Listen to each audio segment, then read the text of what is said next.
Patok sa DZAR 1026 Sunshine Radio. Alright, makaraang personally natin si Miss Dane kanina sa ating unang bahagi. This time, business side tayo with the president ng Pectos. Diba? Magtataka sila bakit Pectos, yung pa naman yung hanging namin kanina ni Miss Dane. Si Mr. Perfecto Mabasa Carpio. Ayan. Or Per for short. Ayan. Sir Per, magandang hapon. Magandang hapon sa iyo, Tony. Magandang hapon po sa lahat ng mga viewers ng ating Patok. Yes. Thank you for your time. Kahit medyo umuulan-ulan sa labas, talagang you find time na makarating ng live dito sa studio, Sir Per. Yes, Tony. Actually, it's our pleasure na ma-invite dito. Talagang napakasaya din namin. Ayan. Okay. Yung hanging namin kanina ni Miss Dane, why Per? Why Pectos? Actually, yung Pectos, kasi ako junior. Okay. So, Perfecto Carpio, junior ako. So, pinangalan ko talaga siya after my father. Okay. Pero ang sabi naman nung business partner ko, which is si Dane, sabi niya, partner, ikaw din naman yan kasi perfecto ka rin. Kaya nga. So, yun din. Tanong din sa akin niya ni Dane na bakit Pecto? Kasi base sa mga nire-review ko na mga names, pumapatok yung something na merong tanong magkakaroon ng question mark sa tao. Yes. Ano si Pecto? Sino si Why Pecto? Pecto? Why Pecto? 'Di ba? So, yun yung kinakailangan maging tatak natin na hahanapin ng tao. Yes. Parang sa pangalan pa lang ay magkaka-interest na. Yes. Ganon. Tara, tikman natin si Pecto. Kaya nga. Okay. May businessman ba na pinagmanahan si Sir Per sa pamilya? Actually, wala naman po.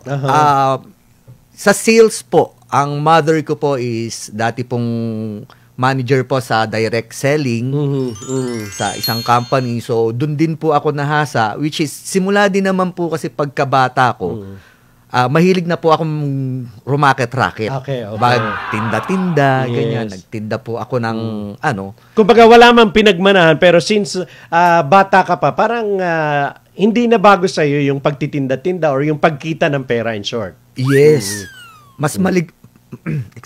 Mas maligaya ako or parang mas na-excite ako pagka kumikita ako na meron akong magagastos para sa sarili ko, pangbaon, ganon. And nasagot na kanina ni Miss Dane kung kailan nagsimula. Isinilang ang Pectos ng 2019. Yes, Tony. 2019, that's before pandemic. Medyo walang mag-aakala na tayo ay aabot dun sa punto na malilimitahan yung ating pagkilos because of that virus. So, naka-apekto ba yun, Sir Per? Malaki. Actually, napakalaking effect niya sa amin. Kasi nung eksaktong pag-announce ng lockdown, eksaktong pagdating din namin ng Davao na mag-i-start na kami in Mindanao area. So, yung timing talaga, ha? Oo. Talagang napakasaklap nun. And meron na kaming na-open na mga komisary namin, Luzon, Visayas, and Mindanao. By the way, ang main office pala namin is nasa Cebu. So, pagdating namin dun sa Davao, dun na nagkaroon talaga ng malaking problem kasi tatlo na yung responsibilities namin ng mga lalaki. Kaya medyo talagang naharap talaga kayo sa challenge doon. Yes, kaya nga nag-uusap din kami nung partner ko. Sabi niya nga sa akin, baka mag-declare na tayo ng bankruptcy.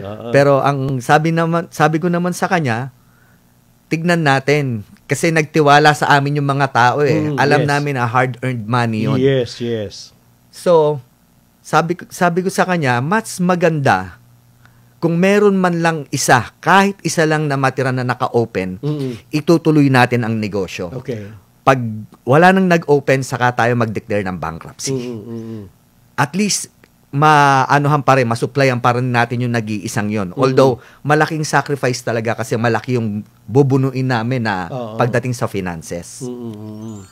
So, sa pagsisimula nung pandemic, talagang, yung iba talagang, merong ibang nagka-opportunity during pandemic, pero meron talagang iba naman na totally as in napakalaki ng naging epekto sa kanilang business. And kayo din ay, kumbaga hindi kayo na-spare doon, Sir Per. Pero, paano nyo nalampasan yon? Faith. Okay. Number 1 sa amin ang faith. Faith, tapos lagi namin pinag-uusapan paano namin i-develop ang products namin, paano kami makakapagdagdag, paano kami makapag-adjust para sa mga franchises namin at lalong-lalo na sa mga customers. Kasi number 1 para sa amin ang customer eh. So, yung quality ng mga products, mas lalo pa naming ginagandahan and mas inaano yung pa innovation natin. tuloy-tuloy. Tuloy-tuloy. In fact, this year nga, naglabas tayo ng ilang products natin, which is, ito yung dinakdakan. Ayan, ayun na, yung inyo pong napapanood. Yan. Uy, mura siya. Yan po. Dinakdakan, meron tayong swak to meal na ginawa para at least mas cheaper po siya. Meron din po tayong lechong kawali, yung chicken barbecue, yung Hungarian po natin. Hungarian. Opo. Yan yung mga products po natin. So, yan yung price niyan, Sir Per? Yes. Oo, that kasi is our hindi price. siya kumbaga, parang abot kamay. Pwede nating sabihin na hindi siya mahirap para sa isang tao na makabili ka ng mga produkto ng Pectos na yan. Yes. Kasi mas kalimitan kasing nangyayari, mura yung price, pero pagdating sa quality at saka sa quantity, nasa sacrifice na. So, mas minabuti namin na okay yung price niya, pero sa quality at sa quantity, talagang masasatisfied yung mga customers natin. Tama. So, yun ang, kumbaga, yun ang pinanghawakan ninyo na yung mataas na kalidad ng mga binibenta ninyo sa Pectos. Yes, Tony. So, maliban kay Miss Dane, may iba pa kayo na mga partners dito sa business na ito or kayo lang talaga right now yung on top dito sa operation ng Pectos? Kami lang talaga, Tony, kasi mas gusto namin na at least dalawa lang kaming nag-uusap para mas madali naming nare-resolve yung problema. Kung ano man yung problema, dapat pag-usapan ka agad, nare-resolve namin. In fact, yung team naman namin ngayon, kasama namin yung mga komisary namin, yan sila Sir Ricky, yan si JR. Ayan, nandito sila sa Manila ngayon kasi mag-open ang tungko natin. Uy, malapit kami doon. Ganun. Visit kayo doon, mag-open na sila. In fact, kaya namin pinadala dito si Sir Ricky at saka si Sir JR para mag-train doon mismo sa tungko. So, yung tungko na bubuksan nyo, pang ilan na yon, Sir Per? Pang 53. Pang 53 na. Wow. Yes. So, kumbaga naapektuhan ng pandemic pero ang bilis ng bawi, Sir Per. Oo, unti-unti na ring bumabalik din kasi yung mga franchises natin. So, syempre, nakaka-recover na ngayon tayo sa pandemic sabi nga nila sa amin, ang tanong nga nila, okay pa ba daw yung franchise nila? So, marami pang interesado. Mamaya, babanggitin natin paano ba yung mga interesado, banggitin natin yan mamaya. Yes. Why food business, Sir Per? Ang daming pwedeng pasukin, pero why food? Kasi sa lahat ng negosyo dito, patok naman talaga. Pero food talaga ang number 1 na hindi na outdated. Oo, tama. Kasi kumakain tayo especially tayo mga Pilipino. Kanin ang hindi tayo kontento ng tinapay lang. Kailangan talaga na Totoo yun. Basta continuous lang yung pag-innovate mo din sa product mo. Tama. Kasi Sir Per, kaya ako naitanong yun. Yung bisita ko kahapon is also into food business. At sabi niya, Mahilig kasi siyang kumain. So, parang yung hilig niya. In your case naman, maganda yung nakita mo na we Filipinos are, sino bang karinderya ang hindi nag-survive dyan? Kasi nga, mahilig tayong kumain eh. So, parang yun din yung nakita mo na, I think food business is one. Yes, yes. Number one talaga ang food business.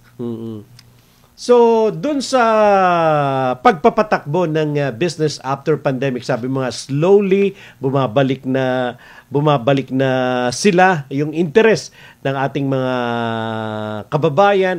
So, yung handling ng tao. Siyempre, kumbaga dapat kaisa mo yun, Sir Per, kaisa nyo ni Miss Dane yun. Hindi pwedeng iba yung direction ninyo dun sa direction nila. Kumbaga dapat you are all walking into the same goal. Paano yun yung ginagawa yun? Kasi kailangan, reflection kasi sila ng company, Sir Per. Yes, totoo yun. Kaya from time to time, minomotivate namin sila. In fact, gusto namin silang i-encourage na hindi lang tayo hanggang dito. Kaya nga, kasi ang talagang concept namin is yung mga hindi tinatanggap sa trabaho, especially mga out of school youth. 'Di ba? So kalimitan hindi sila nakukuha sa magagandang trabaho. Kinukuha namin sila. Then binibigyan namin sila ng motivation, ng encouragement na kaya natin, kaya mong tumayo sa sarili mong paa, kaya mong magnegosyo. Yun yung ginagawa namin.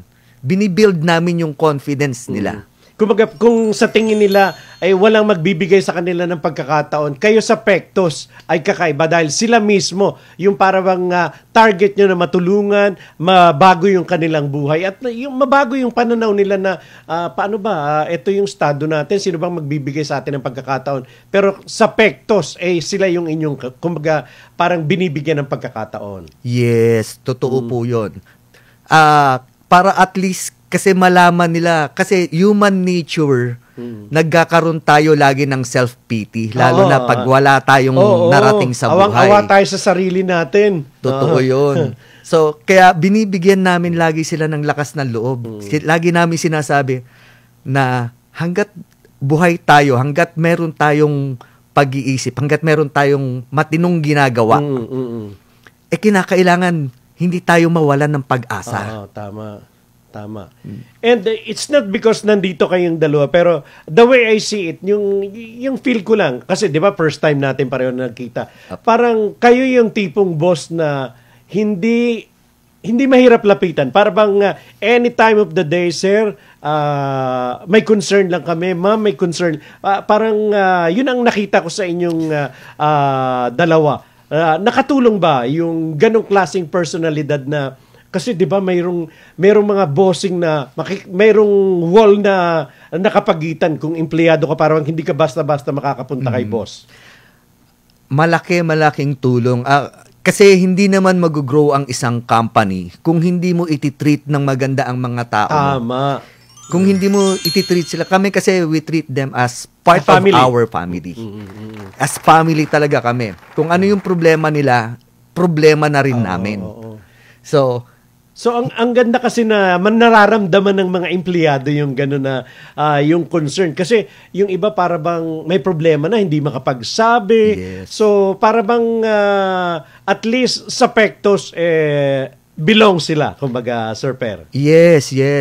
Everybody is welcome to Pectos. In fact, maraming ding na nagchat-chat sa amin na humihingi ng advice about sa business. Talagang nagbibigay kami without asking anything. Kumbaga, walang kapalit. Kumbaga, kung nais nila na tips para dun sa mga you're willing kayo ni Ma'am Dane na sabi nga mag-share ng mga makakatulong doon sa may mga existing business na or doon sa mga magsisimula pa lamang. Yes, kasi kami naniniwala kami na the more na tumutulong tayo sa tao, tama. Sila yung nag-aangat din sa atin sa buhay. Yes. So mas para sa amin, mas mataas ang mararating natin pag marami tayong na-inspire, marami tayong natulungan. At saka very rewarding yun. Tutulog ka sa gabi kahit pagod ka. Alam mo na ang daming tao na alam mong nakatulong ka. Somehow ginamit ka maging instrumento para matulungan ka, 'di ba? That's very rewarding, Sir Per, Ma'am Dane. Yes, Tony. Napakalaking blessing 'yon para sa amin. Okay. Gusto ko lang balikan, pakita ulit natin yung mga presyo. Why ganun lang kamura ang mga presyo nyo? Is it, kasi parang nakakagulat. Ako mismo ay nagulat kasi di ba yung iba, less than 500, more than 500. Pero kayo parang wala pang 200 yung pinakamataas yata nyo, Sir Pero, di ba? 139. Yes. Kasi hindi lang naman namin ginawa yung business para kumita kami. Kundi to help others na nangangarap na magkaroon ng negosyo. So, kahit maliit yung profit namin, in a Chinese way nga sinasabi. Kahit maliit lang yung tubo, basta nagro-roll. Basta nagro-roll siya at basta marami, lalaki din yan eventually. So, kami, maliit talaga yung profit namin. Mas pinapa-profit namin ang mga franchisees kesa sa amin. So, mas na-enjoy nila yung profit ng per servings natin. Kaya hindi rin basta-basta nagtataas yung price namin para at least yung mga customer din natin mas marami ang maka-afford. Yes. I like that. Yung kumbaga marami yung maka-afford. A short story kasi sabi ni Ma'am Dane kanina 2,000 lang yung pinagsimula ng puhunan, di ba? Yes. Parang out of 2,000 pesos na siguro natira ni Ma'am Dane doon sa kanyang inipon na parang doon ba talaga nag-start ito, Sir Pek? Yes, that's very true. Kasi na bankrupt na nga yung dalawang namin as in yung dalawang nauna. Oo. Di pa nga ito sasabihin ko na rin, sinoli nga namin yung kotse namin kasi hindi na talaga kaya eh.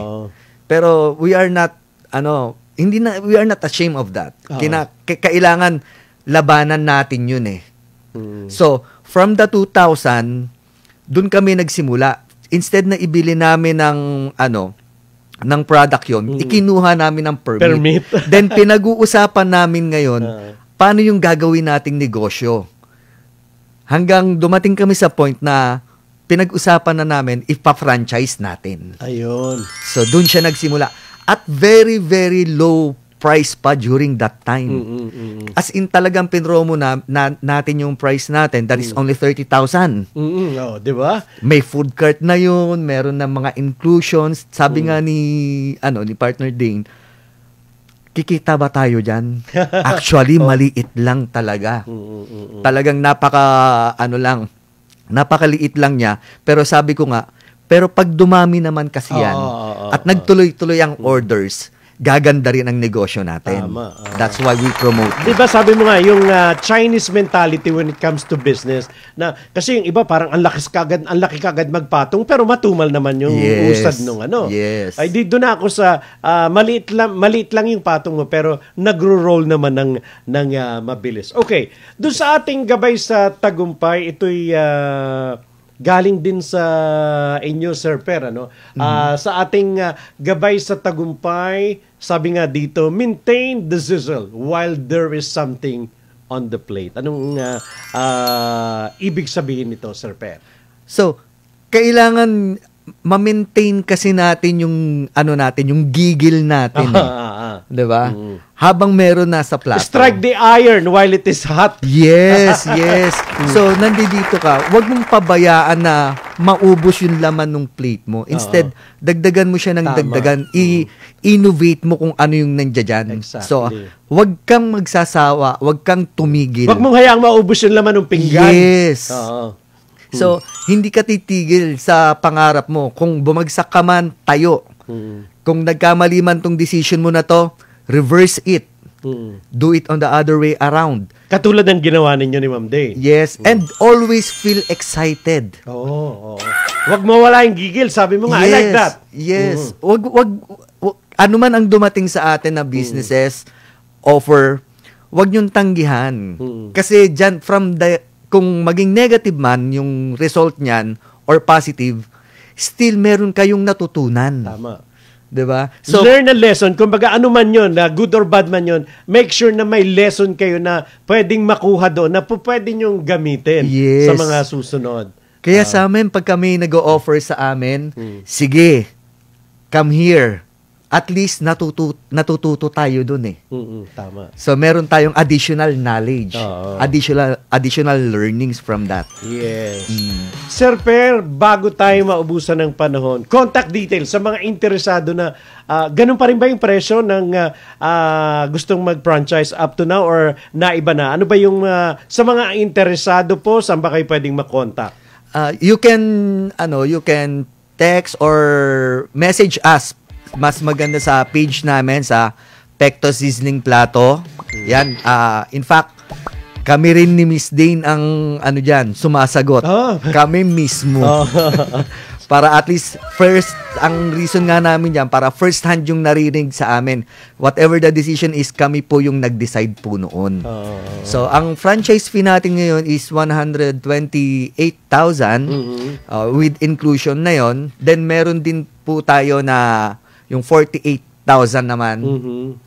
Para anong kasama doon sa 48? Sa 48,000 natin is po siya, yung use of name po ng ng Pectos. Apo, ng Pectos, and then may inclusions din po tayo sa meat products diyan na worth 5,000.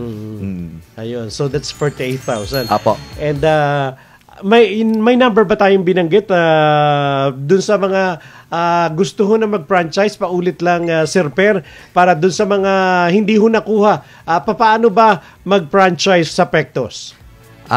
Madali lang po mag-franchise sa Pectos. Pwede kayong mag-message sa amin dyan sa Pectos Sizzling Plato na page.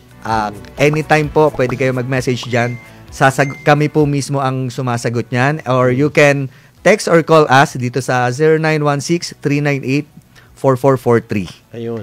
Ayan ho, yung mga lines na yun, medyo hindi na kaya ng mata ng lolo, medyo malayo na, pero yun ho mga nanonood po sa amin, yan po yung number wherein pwede ho kayo makipag-coordinate sa kanila kung kayo ay interested. So again, Sir Per, invite mo yung mga viewers natin, yung mga nasa abroad dyan. Pag uwi nyo, find time to visit Pectos. Saan ba kayo matatagpuan ulit?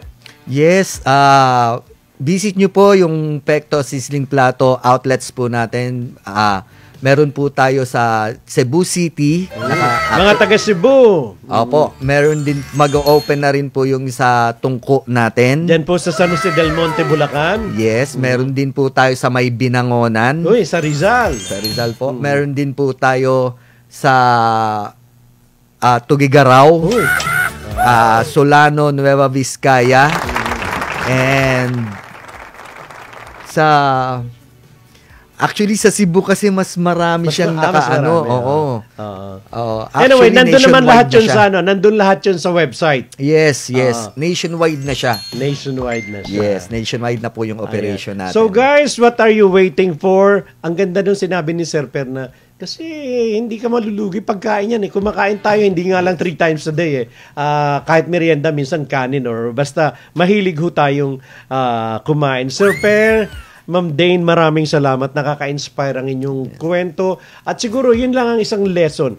Sa mga pinagdaanan nyo, marami kayong lesson. At siguro, ang isa sa mga lesson na pwede nating iwan, kasi yan din ang objective namin, Sir Per, na at the end of every episode, meron silang mapupulot. And I'm sure, ang napulot nila ngayong hapon sa inyo ni Ma'am Dane is yung inyong lakas ng loob. Hindi kayo sumuko. Napakaganda ng inyong vision, plataforma. Maganda ang inyong treatment sa inyong mga manggagawa, sa inyong mga empleyado.